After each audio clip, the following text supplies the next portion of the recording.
예수 그리스도 이름으로 하나님 말씀 증거하겠습니다. 성경 말씀 마태복음 4장을 보겠습니다.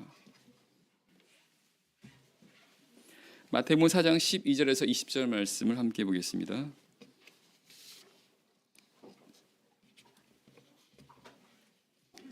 마태복음 4장 12절에서 20절 말씀을 함께 교독을 하겠습니다.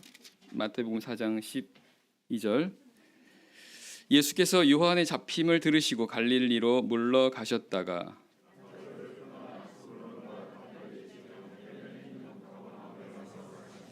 이는 선지자 이사야로 하신 말씀을 이루려 하심이라. 일러스되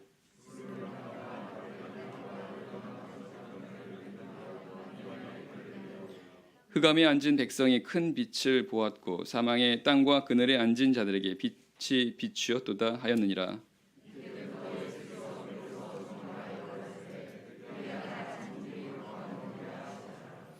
갈릴리 해변에 다니시다가 두 형제 곧 베드로라 하는 시몬과 그 형제 안드레가 바다에 금을 던지는 것을 보시니 저희는 어부라.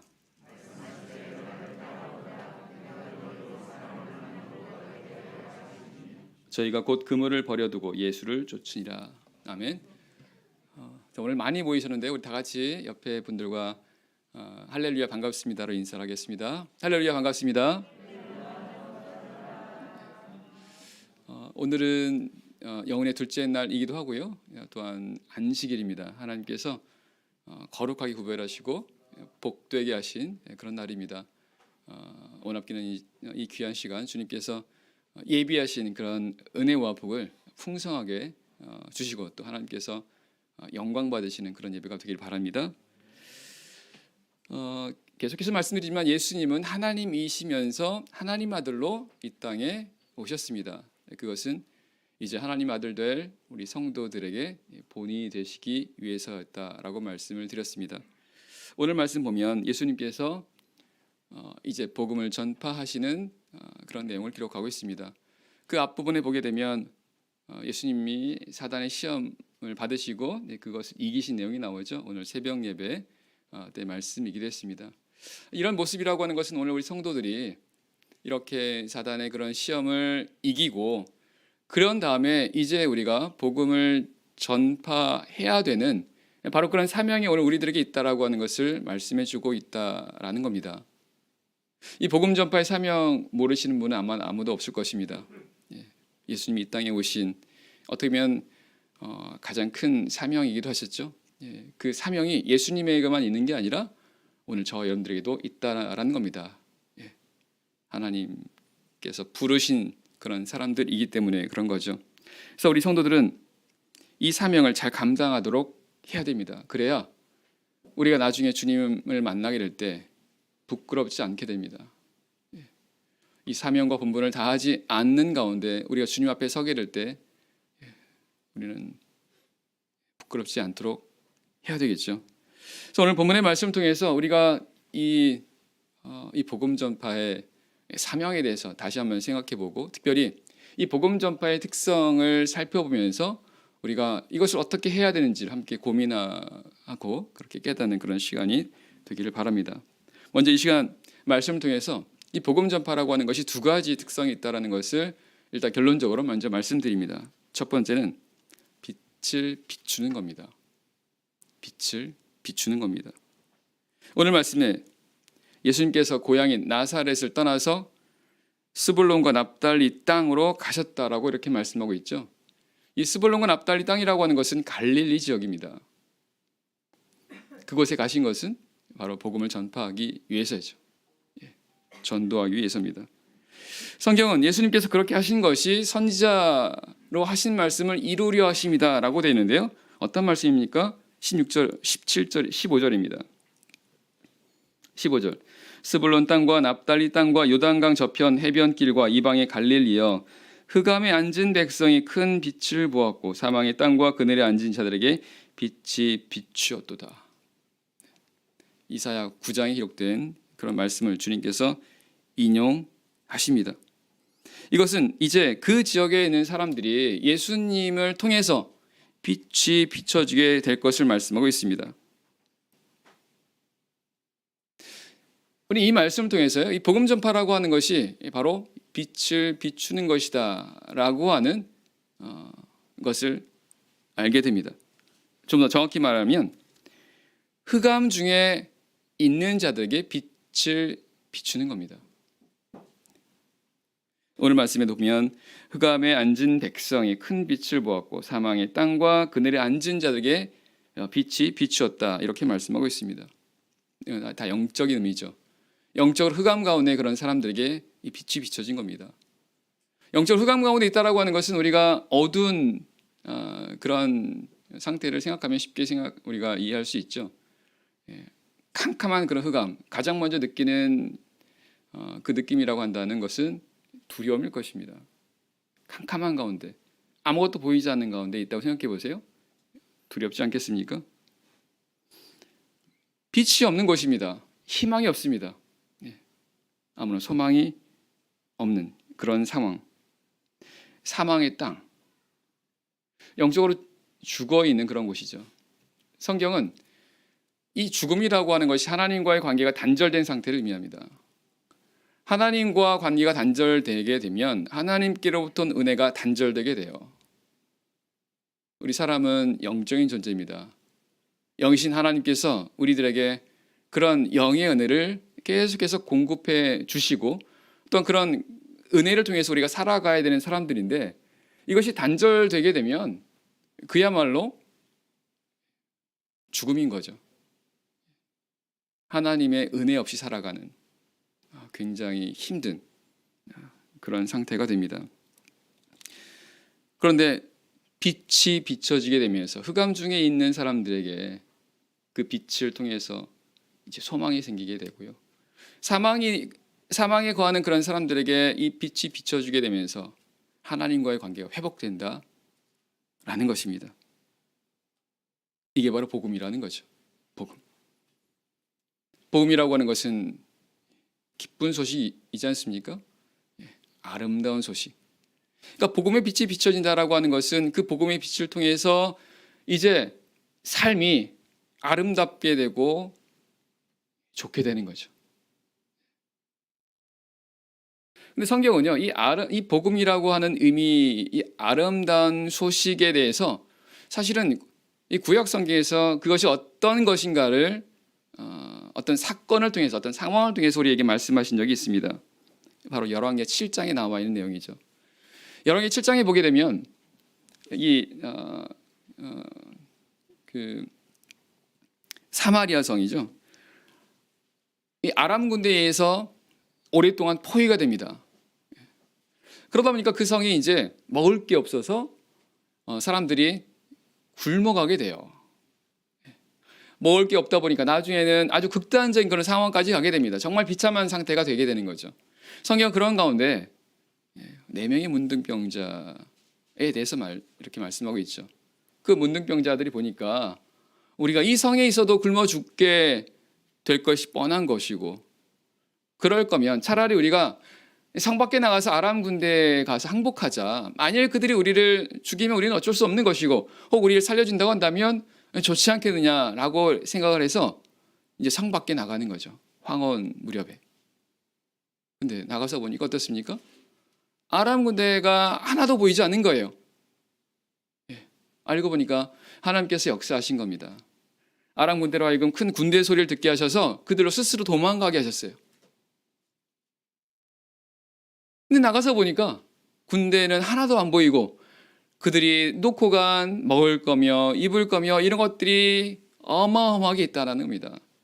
문둥병자들이 그것을 보고 너무나 기쁘게 되죠. 그래서 가서 진에 들어가서 장막에 들어가서 마음껏 먹고 좋은 건 마음껏 가지게 되고 이렇게 막 서로 좋아하고 즐기는 가운데 그들이 이렇게 생각하게 됩니다. 우리의 소위가 선치 못하도다. 지금 우리가 하는 행위가 아름답지 못하다는 거죠.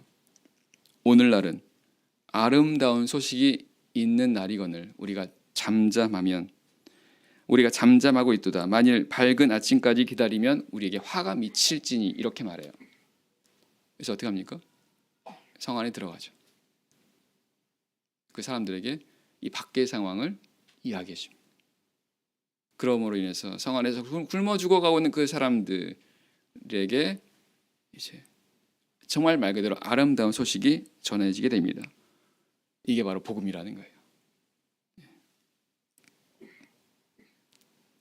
즉, 이 복음이라고 하는 것은 고통 가운데 있는 그런 사람들에게 평안과 그리고 즐거움이라고 하는 새로운 희망, 새로운 소망이 생기게 되는 그런 소식이라는 겁니다. 근데 보면요, 지금 우리가 살아가는 이 세상의 이 모습이 방금 말씀드렸던 것처럼 그런 성 안에서 굶어 죽어가는 사람들과 별반 차이가 없다라는 거예요. 물론 우리가 겉으로 봤을 때 세상을 살아가는 사람들의 모습 보면 큰 문제가 없어 보입니다. 겉으로는요. 하지만 문제가 있어요. 그게 겉으로 드러나지 않을 뿐이지 내면에는 굉장히 큰 문제를 안고 살아가더라는 겁니다. 그래서 굉장히 고통 가운데 살아간다는 겁니다. 방금 말씀했던 내용이 이런 게 7장에 나와 있는데 그 바로 앞에 5장에 보면 우리가 알고 있는 나아만 장군의 이야기 나오지 않습니까? 나아만. 성경이 나아만에 대해서 그가 크고 존귀한 왕 앞에서 크고 존귀한 자였다라고 이렇게 말하고 있습니다. 말씀하고 있습니다. 그런데 그가 어떤 사람이었습니까? 문둥병자였다고 했어요. 문둥병자. 이 나아만 장군은 모든 것을 다 가진 사람입니다. 물질, 권력, 왕이 신임하는 그 모든 걸 다 갖춘 사람입니다. 그런데 그 사람에게는 이 문둥병이라고 하는 이 고치지 못하는 그런 병이 있다라는 겁니다. 그럼 생각해 보세요. 나아만 장군이 그때 마음이 어땠을 것 같습니까? 이거 하나 때문에 삶 가운데 평안을 누리지 못하게 되고 삶 가운데 기쁨이 없는 그런 삶을 살아가지 않습니까? 사실 오늘날에도 보면요, 문제 없는 사람 아무도 없습니다. 문제는 그 문제 하나로 인해서 삶 전체가 고통을 당하는 거예요. 물론 우리 성도들은 문제가 있지만 그것을 우리 신앙으로 극복하게 되고 하나님의 은혜로 인해서 그와 같은 것들을 극복하니까 큰 문제가 없으나, 하지만 하나님을 알지 못한, 하나님 은혜 가운데 있지 못하는 그런 사람들은 이 문제 때문에 삶 전체가 괴롭고 힘들다라는 겁니다. 근데 그 집에 누가 있습니까? 이스라엘 땅에서 잡아온 한 여자아이가 있었죠. 그 여자아이가 주모한테 말합니다. 우리 주인이 이스라엘에 가면 나을 텐데 거기 우리는 선지자를 만나게 되면 병이 나을 텐데, 이렇게 말하지 않습니까? 성경은요, 나아만 장군이 이 여자아이가 말한 것을 왕에게 말해요. 정말 신문적으로 본다고 한다면 아무 비교 자체가 안 되는 그런 상태인데, 이 나아만 장군이 그런 상태다 보니까 이 여자아이가 말한 그것을 기억하고 그것을 왕에게 말하더라는 겁니다. 내 집에 이스라엘 땅에서 잡아온 여자아이가 있는데 그 여자아이 말에 의하면 이스라엘 가게 되면 이 병이 고쳐지더라라는 그 말을 왕에게 전달하더라는 겁니다. 왜 그렇게 되는 겁니까? 이 사람이 그런 어떤 어려움 가운데 있으면 지푸라기도 잡고 싶은 그런 심정이라고 말하지 않습니까? 낮아지는 거죠. 가난해지는 거죠. 그런 가운데 하나님을 의지하게 된다라는 거죠. 그래서 보면 사실 성경은요, 전에 기록한 바는 다 우리를 위해서 기록한 말씀이다라고 되어 있어요. 구약성경에 기록된 이런 모든 말씀들이요, 단순히 이스라엘 백성의 역사를 기록한 것이 아닙니다. 오늘 이 시대를 살아가는 우리들에게 하신 말씀이세요. 영적으로요. 그래서 이런 내용들을 통해서 사실은 오늘 우리가 살아간 이 시대라고 하는 것이 바로 그런 상황인 것이고, 그 말은 이 시대를 살아가는 모든 사람들에게는 다 이와 같은 그런 복음이 필요하다라는 것입니다. 그리고 우리가 해야 될 것이 바로 그 복음을 전하는 것이고, 이 복음을 전하는 것이 바로 빛을 비추는 거다라는 겁니다. 그렇습니다. 전도는 빛을 비추는 것입니다. 어두운 가운데 있는 자들에게, 이사야 42장을 보겠습니다. 이사야 42장 6절 7절입니다. 이사야서 42장 6절에서 7절 말씀. 이사야 42장 6절 7절입니다. 나 여호와가 의로 너를 불렀은즉 내가 내 손을 잡아 너를 보호하며 너를 세워 백성의 언약과 이방의 빛이 되게 하리니 내가 소경의 눈을 밝히며 갇힌 자를 옥에서 이끌어내며 흑암에 처한 자를 간에서 나오게 하리라.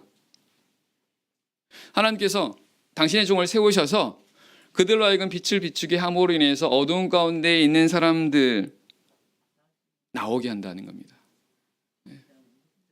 빛을 비추게 함으로 인해서 그 어둠 가운데 있는 사람들이 어떻게 해요?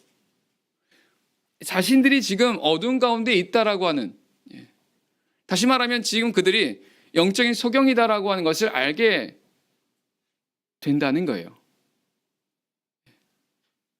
어둠 가운데 있다는 것은 사실 보지 못하고 있다는 뜻 아니겠습니까? 눈이 갇혀 있다는 겁니다. 영적으로 이렇게 눈이 가리게 되면 사실은 잘 보지 못하게 됩니다. 이 복음의 빛을 비추게 되면 영적으로 눈을 뜨게 한다는 겁니다. 그러면서 자신의 상태, 형편을 보게 되는 거죠. 하나님 보시기에 지금 이 사람들은 어디에 있습니까? 다 갇혀 있다는 겁니다. 갇혀 있어요. 하나님께서 보시기에 하나님을 알지 못하고 하나님을 믿지 못하고 진리를 따라가지 못하는 그런 사람들은 다 이와 같은 갇혀 있는 상태라는 겁니다. 물론 세상의 사람들은 자신이 갇혀 있다고 생각하지는 않을 겁니다. 자유하다라는 거죠. 자유하다는 겁니다. 자기가 하고 싶은 것, 자기가 원하는 것을 다 할 수 있는 그런 자유한 상태라고 생각을 합니다만 사실은 아닌 거죠. 왜냐하면 예수께서 말씀하십니다. 내가 진실로 너에게 이르노니 죄를 범하는 자마다 죄의 종이니라. 죄의 종이 돼요. 죄가 뭡니까? 내 욕심 따라가는 겁니다. 하나님께서 허락하지 않은 그런 하나님 뜻에 맞지 않은 하나님의 말씀에 맞지 않은 그와 같은 그런 생각, 내 욕심을 따라가는 게 죄라는 겁니다. 그럼 그렇게 되면 종이 된대요. 종이요. 사람들은 다 자기가 하고 싶은 대로 살아가려고 합니다. 문제는 그러면 그럴수록 그것이 자기를 더 속박시킨다는 겁니다. 종은 자유가 없습니다. 종은 끌려다니게 되죠. 나중에 그런 상태가 되게 되면요, 내가 죄를 원하지 않지만 나중에는 어쩔 수 없이 그걸 따라간다는 겁니다. 마치 로마서 7장 말씀처럼 내가 원하는 바 선은 행하지 아니하고 원치 않은 바 악은 행하노도다라고 탄식하지 않습니까?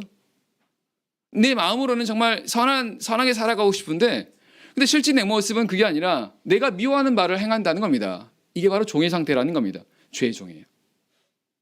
끌려가게 됩니다. 그래서 지금 자신의 상태가 어떤 것인가를 먼저 알아야만 그 상태에서 나올 수가 있게 되는 거죠. 그렇게 하려면 먼저 빛을 비춰야 됩니다. 이 복음을 준다는 것은 바로 복음을 증거한다는 것은, 복음을 전한다는 것은 바로 그 빛을 비춘다라는 거죠. 주님께서 말씀하십니다. 그렇게 할 때 내가 내 손을 잡아 너를 보호하여 너를 세우신다라고 말씀합니다. 무슨 말입니까? 이런 복음 전파라고 하는 그 사명을 감당하게 될 때 하나님께서 손을 잡아주신대요. 하나님이 보호하시겠대요. 이건 우리에게 맡겨주신 이 사명에 힘쓸 때 하나님께서 우리와 함께 하시고 우리를 지켜주신다는 뜻입니다. 실제 예수님께서 마태복음 28장에서 하늘로 승천하시기 전에 제자들에게 남기신 말씀이 무엇입니까? 그러므로 너희는 가서 모든 족속으로 제자를 삼고 아버지와 아들과 성령의 이름으로 세례를 주고 내가 너에게 분부한 모든 걸 다 가르쳐 지키게 하라. 볼지어다 세상 끝날까지 내가 너희와 함께 하리라.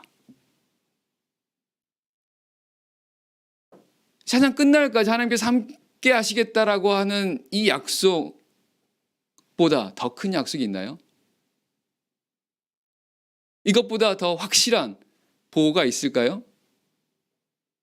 그 말씀은 우리 하나님의 자녀들이요, 성도들이 이 땅을 살아가는 가운데 이 사명을 힘쓸 때에 그것을 통해서 우리에게 얼마나 큰 은혜와 복이 주어지는가를 말씀하고 있다는 겁니다.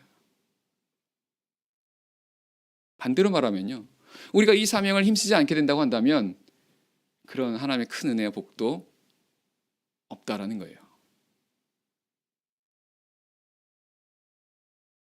우리 모든 성도분들이 하나님께로부터 큰 은혜와 복을 받기를 원할 겁니다. 저도 마찬가지입니다.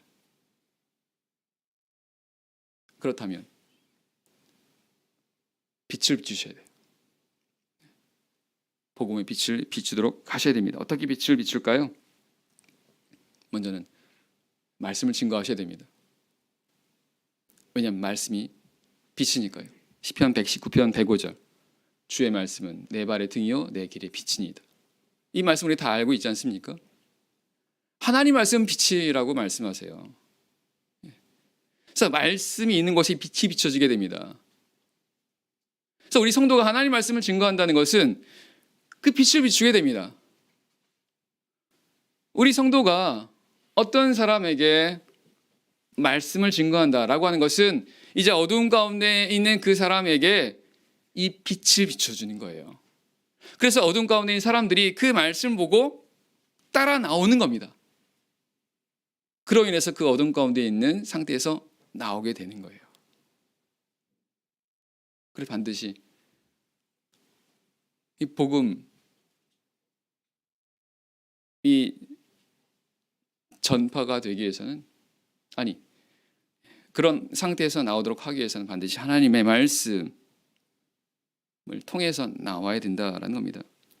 시편 107편 10절 11절 말씀 이렇게 나와 있습니다. 사람이 흑암과 사망의 그늘에 앉으며 곤고와 쇠사슬의 매임은 하나님 말씀을 거역하며 지존자의 뜻을 멸시하며. 쉽게 말하면 하나님의 말씀을 멸시하고 하나님의 말씀대로 행하지 않게 될 때 흑암과 사망의 그늘에 있게 된다라는 말씀이세요. 하나님의 말씀대로 하지 않으면, 하나님의 말씀에 순종하지 않게 될 때 영적으로 이런 흑암과 사망의 상태에 있게 된다. 그러니 그런 상태에서 벗어나기 위해서는 어떤 겁니까? 하나님의 말씀대로 하면 된다는 겁니다.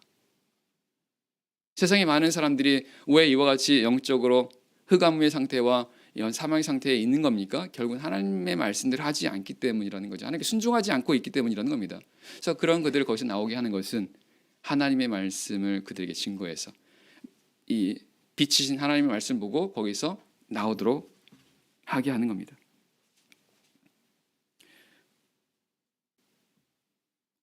근데요,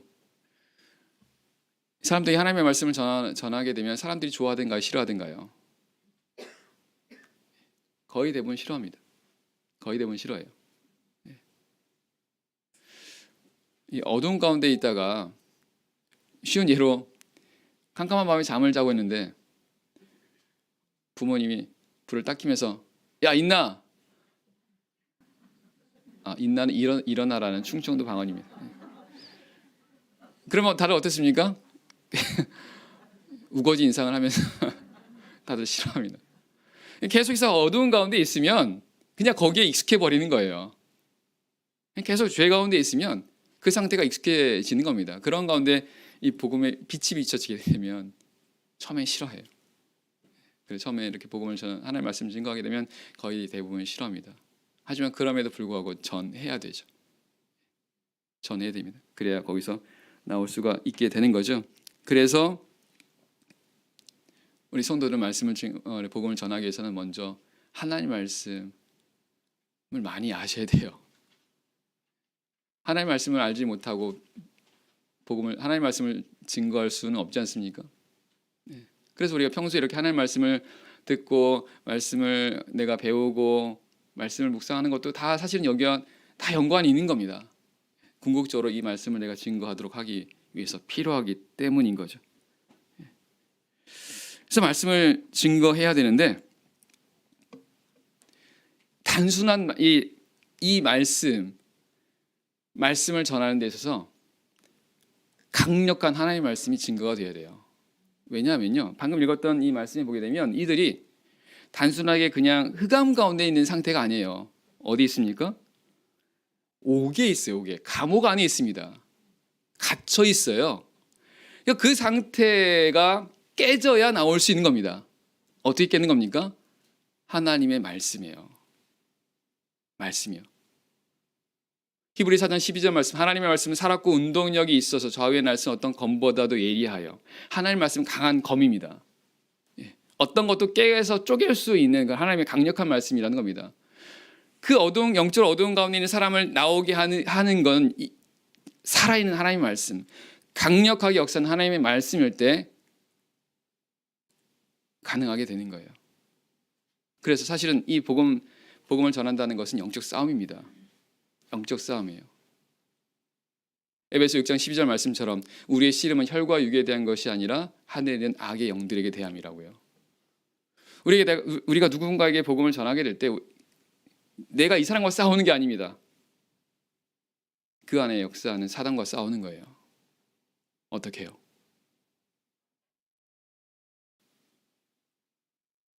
사단 끊임없이 사람들의 생각을 통해서 마음을 조정합니다. 고린도서 10장 4절 말씀, 우리의 싸우는 병기는 육체에 속한 것이 아니요 오직 하나님 앞에서 견고한 진을 파는 강력이라.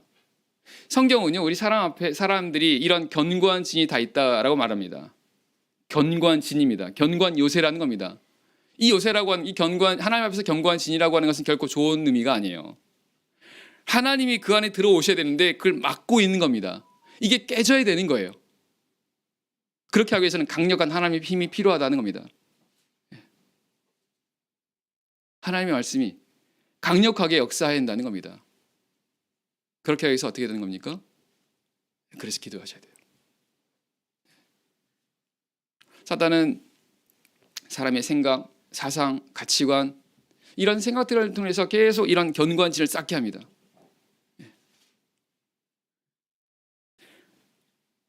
모든 이론을 파하며 모든 생각을 사로잡아 그리스도께 복종케 하는 게 바로 이게 복음을 전하는 것이고, 그렇게 될 때 그가 거기서 나오게 되는 거예요.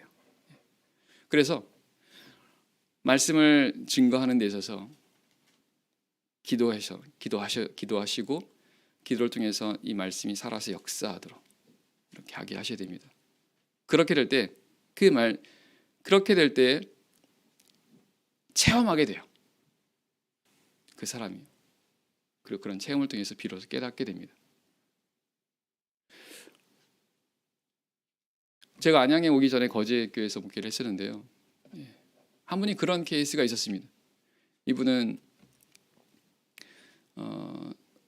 오랫동안 이제 교회를 다녔던 분인데, 근데 이제 이분이 출산하면서 아이가 죽었어요.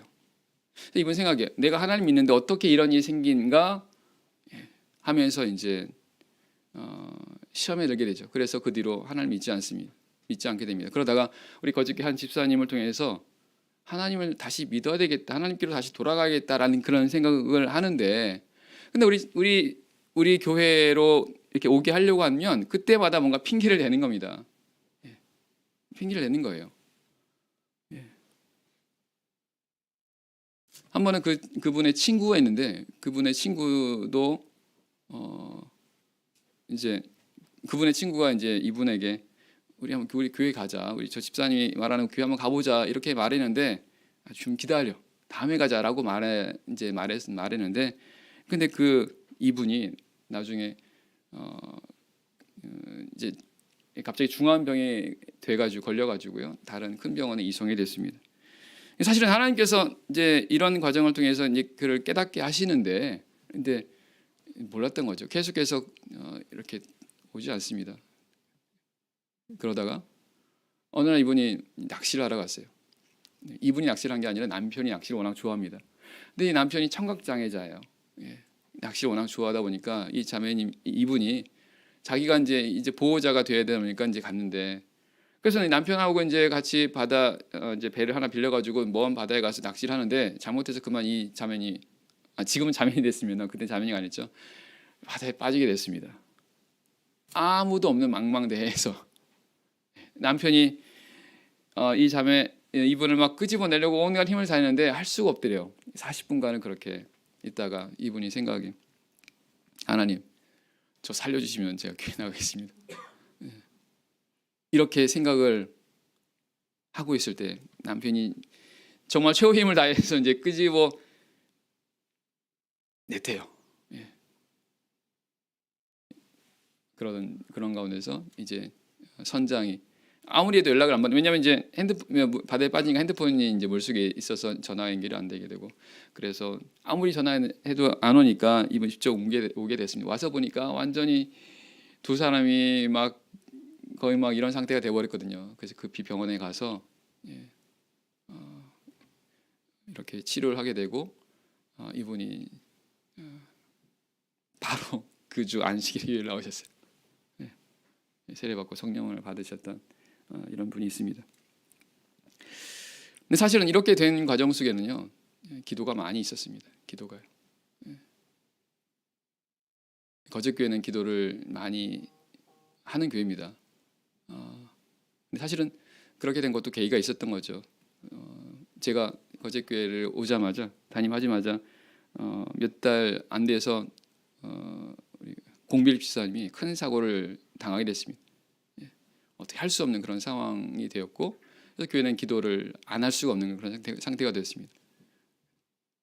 새벽 기도, 점심 기도, 저녁 기도, 계속 이런 기도가 있었습니다. 근데 감사한 거는 그런 기도를 통해서 하나님께서 크고 작은 은혜를 계속해서 부어주시라는 겁니다. 특별히 전도에 대해서요. 한 영혼을 구원시키는 데 있어서 하나님께서 그때그때마다 결정적인 그런 은혜와 도움을 주시게 된 것을 많이 느끼게 되었습니다. 그래서 그런 경험을 통해서 정말 이 복음이 전파가 되려면, 한 영혼이 구원받게 되려면 반드시 하나님의 역사가 있어야 되고, 말씀이 살아 역사하게 되려면 결국 기도가 필요하다. 간절한 그런 기도가 필요하다는 것을 제가 정말 뼈저리 느끼게 됐죠. 그래서 저는 이제 안양에 와서도 이렇게 그렇게 이제 하려고 합니다. 그래서 3일 한다. 우리 안양교회도 그렇게 저녁 기도회를 이렇게 하고 신설해서 이렇게 계속 기도를 하고 있습니다. 기도하는 가운데서 여러 가지 기도 제목이 있지만 전도의 문을 열어주시고 잃은 양과 그리고 또한 전도 대상자의 전도가 될 수 있도록 기도를 하고 있는데, 2주 전에 이제 우리 영혼회를 하는데 영혼회 때 한 분이 오셨어요. 한 분이 오셨는데 이분은 우리 교회 자매님의 언니분입니다. 근데 이분이 이제 그런 얘기를 하더라고요. 이분이 이제 그 큰 교회를 다니고 있는 분인데 교회에서 상처를 받았다는 겁니다. 교회에서 막 그 정치 얘기하고 하다 보니까 그게 상처가 돼서 교회를 쉬고 있었대요. 쉬고 있었는데 꿈을 꿨는데 아버지가 나타나니, 그 아버지가 우리 돌아가신 우리 성도님이었거든요. 너 교회 가라고, 참여주교회 나가라고 이렇게 해서 그분이 왔어요. 자기가 연락해가지고 동생한테 연락해가지고 참여주교회 어디냐고 해서 와서 영혼회를 참석을 했었습니다. 제가 봤을 때는 하나님께서 그렇게 역사 인도하신 것 같다라는 겁니다. 그저께 목요일이었습니다. 목요일 이제 저녁 기도회 끝났는데 한 자매님이 그러더라고요. 10년 전에 우리 안양교회를 나왔던 한 자매가 있었는데 갑자기 자기한테 전화를 하더라는 겁니다. 교회 가고 싶다는 거예요. 10년 동안 교회를 안 나왔던 이 자매가 갑자기 어떤 이제 그런 교회를 나가고 싶은 그런 마음이 생겼다는 거죠. 물론 그 자매가 여러 가지 어떤 어려운 상황이 있더라고요. 그래서 해서 이제 어제 와서 저랑 같이 만나서 말씀 서로 나누고 같이 기도하고, 그래서 신앙생활을 다시 이렇게 시작해서 회복하기로 했습니다. 제가 그럴 때마다 느끼는 건 뭐냐면 하나님께서 이렇게 인도하시는구나. 사실 사람의 마음을 우리 사람이 움직이기는 제가 볼 땐 불가능한 것입니다. 왜냐하면 견고한 진이 있어요. 하나님께서만 깨트릴 수 있습니다. 그러니까 결국은 기도가 필요하죠. 이사야 60장을 보겠습니다. 이사야 60장 1절 말씀. 이사야 60장 1절입니다. 이사야 60장 1절입니다. 60장 1절. 60장 1절 일어나라 빛을 발하라 이는 내 빛이 이르렀고 여호와의 영광이 내 위에 임하였음이니라. 일어날 때 빛을 발하게 됩니다. 일어날 때 성도가 일어날 때 빛을 발하게 됩니다. 일어난다는 건요, 에베소 5장 14절 말씀처럼 잠자는 자여 깨어서 죽은 자들 가운데서 일어나라 그리스도께서 내게 비추시리라. 일어난다는 건요, 죽은 가운데서 일어나는 겁니다. 죽은 자들 가운데서 일어나라. 세상 사람들은 영적으로 죽은 사람이지 않습니까? 우리 성도가 세상에서 세상 사람들과 같이 살아가게 되면 영적으로 죽어 있다는 뜻입니다. 그런 가운데 있으면 빛을 발하지 못한다는 거죠. 당연하지 않습니까? 성경은 그런 가운데서 일어나게 될 때에 그리스도께서 빛을 비추신다고 말씀하세요.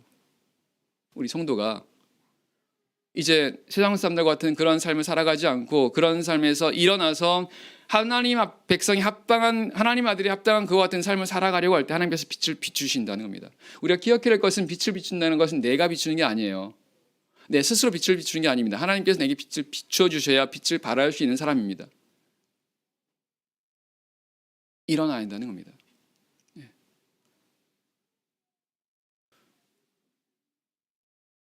그렇게 할 때 하나님께서 우리 빛을 비추어 주시게 돼요. 이 방금 전에 말했던 이 기도도 마찬가지입니다. 우리가 기도할 때 하나님의 능력이 함께 하신다라고 되는데요. 우리가 이런 삶이 되지 않은 가운데 기도한다는 건 이거는 뭐랄까요? 큰 제한이 있습니다. 야고보서 5장 16절 말씀, 의인의 간구는 역사하는 힘이 많다고 말씀하세요. 의인의 간구는 역사하는 힘이 많다고요.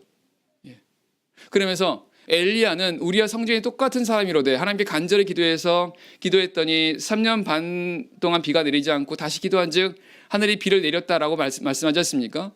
엘리야라는 사람의 기도를 통해서 하나님께서 강하게 크고 놀라운 일들을 행하셨는데, 그것은 엘리야가 간절히 기도한 것도 있지만 의인의 삶을 살았다는 겁니다. 의인이요. 우리도 마찬가지라는 겁니다. 우리가 하나님께 간절히 기도하는 것도 필요하지만 우리 삶이라고 하는 것이 이런 의인의 삶을 사는 그런 가운데 함께 이루어져야 한다라는 거예요. 우리 삶은 여전히 그대로 있으면서 세상 삶과 동일한 그런 삶을 살아가면서 내가 하나님께 열심히 기도한다, 간절히 기도한다, 물론 하나님의 은혜가 있을 수 있겠죠. 하지만 완전한 하나님의 은혜는 있을 수 없다는 겁니다. 당연하지 않습니까? 요한에서 3장 21절 말씀, 사랑하는 자들아 만일 우리 마음이 우리를 책망할 것이 없으면 우리가 하나님 앞에서 담대함을 얻고 무엇이든지 구하는 바를 그에게서 받나니라고 말씀하십니다. 우리 마음이 우리를 책망할 것이 없을 때 우리가 하나님 앞에서 담대함을 얻는데요. 담대함, 믿음을 얻습니다. 그럼 그렇게 될 때 우리가 무엇이든지 구하는 것을 하나님께서 들어주신대요. 이는 우리가 그의 계명들을 지키고 그 앞에서 기뻐하는 것을 행함이라. 우리 성도가 하나님의 말씀 계명을 따라 행하고 하나님 기뻐하는 그런 삶을 행하게 될 때에 우리 자신을 책망하지 않게 된다는 겁니다. 우리 마음이요. 그러면 그렇게 될 때 마음이 담대함을 얻게 되고 우리 기도를 통해서 하나님이 강하게 또한 크게 역사하신다라는 그런 뜻이 되는 거죠. 그래서 우리가 이 복음 전파의 사명을 우리가 감당해야 되는데 이것을 위해서 우리 성도분들이 교회를 위해서 열심히 기도하셔야 됩니다. 기도하실 때 교회를 위해서 하나님 능력이 나타나도 기도하셔야 됩니다. 우리 목자님을 위해서 기도하셔야 됩니다. 왜? 목자님을 통해서 하나님의 능력이 나타나고 실제로 사도행전을 보게 되면 초대교회가 그렇게 기도하지 않습니까? 손을 내밀어 병을 낫게 하시옵고 이적과 기사가 거룩한 종 예수의 이름으로 이루어지게 해달라고 사도교회도 그렇게 기도했습니다. 하나님 능력이 나타나게 될 때 그 능력을 보고 사람들이 돌이킨다는 거예요. 그래서 우리 성도분들께서 교회를 위해서, 교회가 하나님의 능력이 나타날 수 있도록, 영광이 나타날 수 있도록 기도하시고 주의 종들을 위해서 기도하신 것이 반드시 그런 필요하다라는 겁니다. 아울러서 우리 성도분들의 삶이 구별된 삶, 하나님 백성 합당한 그런 삶이 되도록 힘쓰셔야 한다는 거예요. 이게 바로 하나님 아들의 길입니다.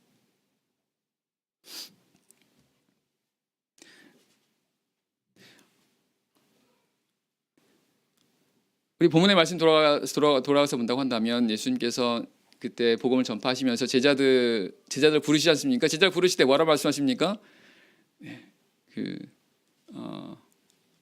뭐라고 했죠? 사람을 낚는 어부가 되게 하시겠다라고 말씀하지 않습니까? 사람을 낚는 어부. 그 말씀을 보게 되면 전도라고 하는 것이, 복음 전파라고 하는 것이 낚시한 사람을 낚는 것과 같다라는 것을 알 수 있습니다. 예. 그래서 세상에 있는 사람들, 영적으로 고기지 않습니까? 그런 사람들을 이렇게 낚아서, 왜냐하면 세상은 죽은 바다니까요. 거기에 계속 있으면 죽으니까 거기서 그걸 건져내는 겁니다. 이게 전도인 거고 복음 전파라는 겁니다. 그래서 오늘 우리 성도들도 바로 그 영혼을 전도하는 그런 영혼을 이렇게 낚는 그런 사람들이 되어야 되는 건데요. 이것을 위해서 우리가 많이 고민해야죠. 예, 사람들의 예를 들어서 그 고기를 잡는 사람이 고기의 특성을 이렇게 고민하고 하는 것처럼 우리 성도들도 우리가 복음을 전파하기 위해서는 사람들의 특성이라든가 그리고 어떤 그런 방법들, 이런 것들을 우리가 잘 고민하고 하셔야 됩니다. 분명히 필요합니다. 그런데 이것만 가지고는 안 돼요. 사람들의 특성을 우리가 잘 알고 좋은 방법을 통해서, 좋은 도구를 사용해서 그들을 이렇게 하나님께로 인도하는 건 맞습니다만 이것만 가지고 안 됩니다. 왜냐하면 아까 말씀드린 것처럼 사람의 마음은 웬만해서는 안 움직입니다. 엄청나게 큰 돌이 사람 안에 들어있어서요, 어지간해서는 안 움직여요. 그 말은 그거 외에 더 큰 무엇인가가 있어야 된다는 겁니다. 에스겔 47장 말씀 보고 마치겠습니다. 에스겔 47장 9절입니다. 에스겔 47장 9절 10절 말씀. 에스겔 47장 9절 10절. 에스겔 47장 9절. 이 강물이 이르는 곳마다 번성하는 모든 생물이 살고 또 고기가 심히 많으리니 이 물이 흘러 들어가므로 바닷물이 소성함을 얻겠고 이 강이 이른 각처의 모든 것이 살 것이며 이 강가에 어부가 설 것이니 엔게디에서부터 에네글레임까지 그물 치는 곳이 될 것이라. 그 고기가 각기 종류를 따라 큰 바다의 고기같이 심히 많으려니와. 이렇게 말씀 보게 되면 이 강물이 들어갑니다. 강물이 어떤 곳에 들어갔더니 그곳에 막 번성하는 거예요, 생물이. 그러면서 고기가 막 모여드니까 그곳에 어부들이 서게 되는 겁니다. 이거 어떤 겁니까? 그 내용 47장 처음부터 보게 되면 이 성전에서 물이 흘러나와요. 성전에서 흘러나오는 물이 가는 곳마다 죽은 생명을 일으켜 세웁니다. 서생케 하는 거죠. 그러면서 고기들이 많이 모이게 돼요. 이건요, 하나님의 은혜가 있어야 돼요. 하나님의 은혜가 계속해서 나와야 됩니다. 그래야 고기가 모여들어요. 하나님 택하신 백성들이 모여들게 됩니다. 그러면서 영혼을 구원할 수가 있게 되는 거죠. 우리 강남교회와 분당교회가 하나님의 성령의 역사로, 하나님의 성령의 은혜로 채워지게 된다고 한다면요, 모여듭니다. 실제 사도행전 2장에 보게 되면 초대교회가 어땠습니까? 날마다 하나님께서 구원받는 자들을 더하게 하셨다고 말씀하세요. 그렇지 않습니까? 우리 교회가, 우리 성도들이 하나님의 은혜를 받을 수 있는 합당한 그릇이 되고 그런 교회가 된다고 한다면요, 하나님의 은혜가, 하나님의 역사가 함께해요. 옵니다. 모여들어요. 아니, 하나님이 보내주세요. 우리 참예수교회는 하나님이 함께 하신 그런 교회입니다. 하나님 우리 교회를 통해서 세상에 많은 하나님 택하신 백성들을 이끄시길 원하세요. 문제는 우리가 거의 합당한 그릇이 되셔야 됩니다. 그걸 위해서 우리가 열심히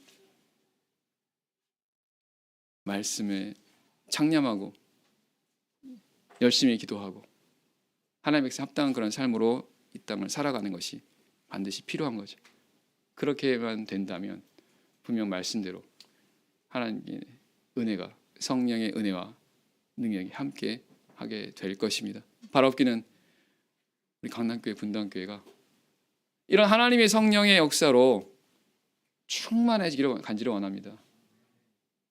그로 인해서 구원받는 자가 계속해서 더 질 수 있도록 예수님 이름으로 축원드립니다. 묵도하겠습니다. 아멘.